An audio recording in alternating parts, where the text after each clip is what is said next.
America, land of the free, home of the brave, they say. A land whose promises are delivered from the undying blood, sweat, and tears of those who fought for them. We are privileged to walk amongst such great heroes who were willing to put their lives on the line for our safety and our freedom. After all, how could I express my freedom of speech that I love so dearly without the support of our troops? It is only right that since we are blessed by the grace of God Himself, that we reciprocate our loyalty to the brave men who fought countless battles through the longevity of our nation's lifespan. God bless America and make America great again. Bull fucking shit! Fuck the troops, and fuck every last one of them. I don't care if that hurts your feelings. I don't care if your daddy was a veteran. I don't care if you are a veteran. Fuck daddy, and fuck you too. They do not make us safer from terrorists like ISIS or Al-Qaeda. They do not deserve a holiday. We do not owe them a goddamn discount for jack shit. The only thing they've earned is a strong dose of elephant tranquilizer and lead pumped in their brains. Nothing about the work that these piles of shit have performed is in any way heroic. The jarhead erotic reality that these conditioned and recycled state-funded terrorists live in is violently delusional because it requires you to turn the other cheek to the context of their job. Their job does not ensure your protection, let alone even entails it. Instead, they are specifically sent to war for the homogenetic duty of imperial capitalism. Every war that America has been involved with has always been for economic reasons. The Revolutionary War was fought because no one wanted to pay taxes to the British monarchy. The Civil War was fought because slavery was the South's main source of income. World War I was fought when Germany attempted to choke the British by planting submarines in their waters because the US were a major financial backer during that war, and Germany also struck a deal with Mexico to help them regain the land they lost in 1845. While America remained the largely financial backer to the Germans during World War II, Franklin D. Roosevelt halted petroleum trade with the Japanese and made public loans to nationalist China. And because China was an enemy of Japan, this was specifically done to provoke Japan, because afterwards Japan launched an attack on Pearl Harbor, to which Roosevelt referred to as a day that'll live in infamy. Since Roosevelt's family has a long history of bankers that date back to the 1800s, and that he had an uncle who was part of the Federal Reserve Board of Directors, it was in their best interest to provoke Japan into making the first strike on American soil, giving America a, quote, legitimate reason to drop what was then the largest atomic bomb ever created, costing $2 billion apiece. The Vietnam War, on the other hand, was triggered thanks to the Gulf of Tonkin incident, where 2 U.S. destroyers were struck down and sunk by North Vietnamese forces.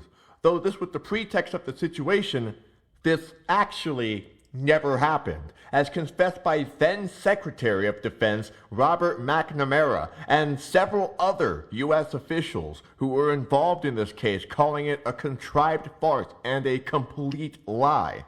This would eventually lead to be one of the bloodiest wars America has ever involved itself in, and the people who benefit from that war were not the United States or the Vietnamese or even the Soviet Union, but the Rockefeller family.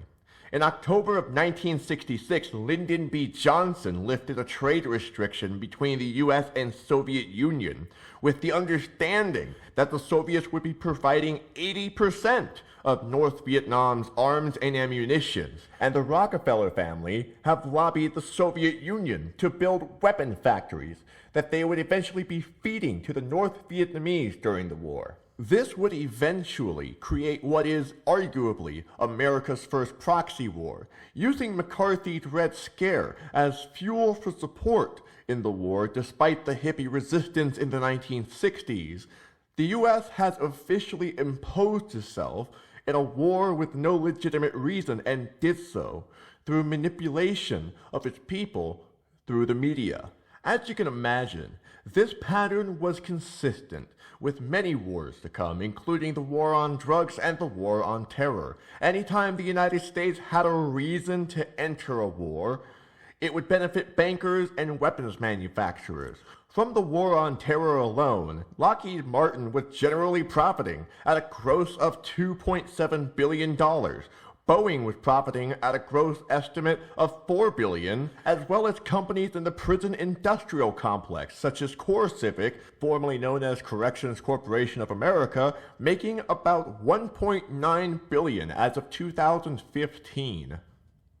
It is amazing the level of support American citizens give into the idea of war, but never bother to look into the context of these wars, especially in today's America, where Muslims are under constant fire from the white population.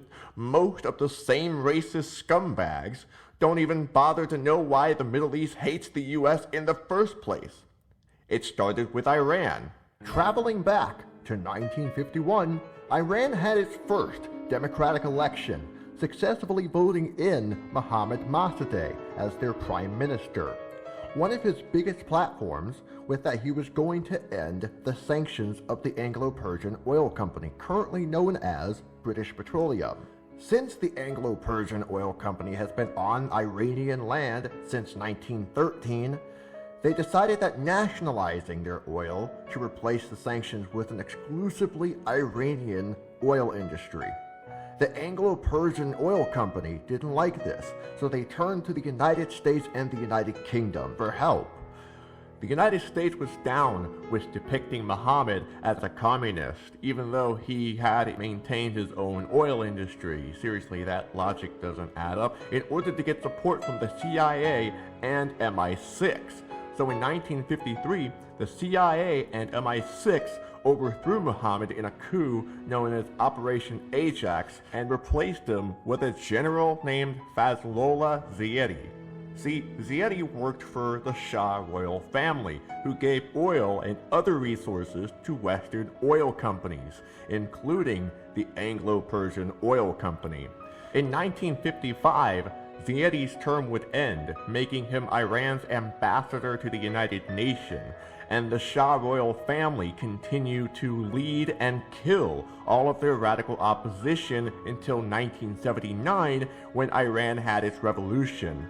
But by that time, it was too late. Many of the Iranians at that time were pissed that while the economy was booming and that they were being educated, there was a lack of jobs and a surplus of American influence in Iranian media. Many of the Iranians who weren't killed by the Shah's Savak secret police were left wondering why there were American books, magazines, and films, but so little left of what used to be Iranian culture. In addition, the Shah had already killed so many people in Iran that he effectively erased a generation of people who were left-leaning like Muhammad. So when the Iranian Revolution occurred, the people were revolting against a government that was economically unequal and a regime that imposed itself whether the people voted for it or not. Because of this recipe for a revolution with this population, though, the people of Iran would go to elect Ayatollah Khomeini, who was one of the most fundamentally theocratic Muslim extremists throughout history. Under his rule, anyone in Iran who didn't believe in Allah were to be killed instantly.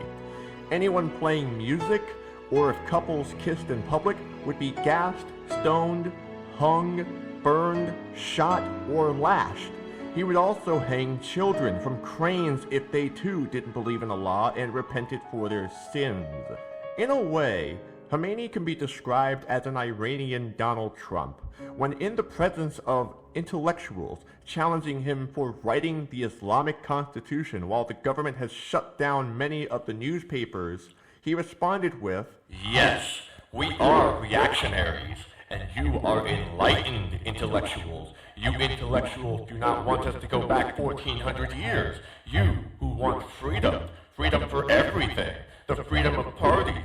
You who want all of the freedoms. You intellectuals, freedom that will corrupt our youth, freedom that will pave way for the oppressor, freedom that will drag our nation to the bottom." In addition to closing down newspapers and the American media, it isolated Iranian citizens from knowing any activities that were happening in other parts of the Middle East, such as in Afghanistan.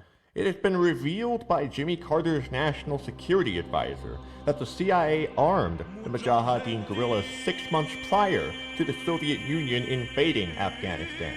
Afghanistan was not the most financially stable country, given the fact that the nation was filled to the brim with radical Muslim fundamentalists, so they paid the CIA an opium trade as a so-called revolutionary tax. When the conflict between the Soviets and Mujahideen ended, the CIA never implemented a Marshall Plan, similar to how they did with the Germans in World War II. What this means is not only did the United States and Soviet Union create a proxy war similar to the Vietnam War, but they also created Afghanistan's own war on drugs, because the rubble from the war never got fixed, in addition to the fact that opium farms and heroin factories were more common than schools and hospitals. A key member of the Mujahideen guerrillas was also a key member of Al-Qaeda, Osama bin Laden. He was not the person to mess with, because he and his family were huge investors of the Carlyle Group, whose senior advisor was George H. Walker Bush. I can only imagine what the Middle East would have looked like today if the United States never messed with the Iranian government in 1953 or aided the Mujahideen guerrillas in Afghanistan. Of course, both of these instances were to fight off the communist Soviet Union. The main reason the United States enters war or involves itself in other wars is for profit, and strictly profit. The military budget is at an all-time high, clocking in at $580 billion, and guns and ammunition do not make themselves after all. Any interest in war for the United States is strictly business. This also means that a war on terror will never die. When W invaded Iraq in 2003 on the false intelligence that CIA-appointed Saddam Hussein possessed weapons of mass destruction, he appointed L. Paul Bremer to be in charge of the occupation. Bremer would go on to convert the Iraqi government from a socialist state to a free market, causing any government worker or people benefiting from free health care to be terminated and without a job. These workers would go on to become members of ISIS. In 2011, Obama would go on to begin funding the same workers with $600 worth of firearm, giving them full advantage for them to act on behalf of their agenda with militaristic force. Are you getting the pattern yet? Every time the United States involves itself with that part of the world, when Obama bombed Yemen and Gaza, when Trump bombed Syria and Afghanistan, when we send the troops to occupy and overthrow governments in Iraq and Iran, we are not effectively combating terrorism, but instead we are making the problem worse. The thing you have to understand is that the oil companies and politicians who are closely related to these military coups and bombings are vividly aware that they are reproducing terrorist activities in these parts of the world.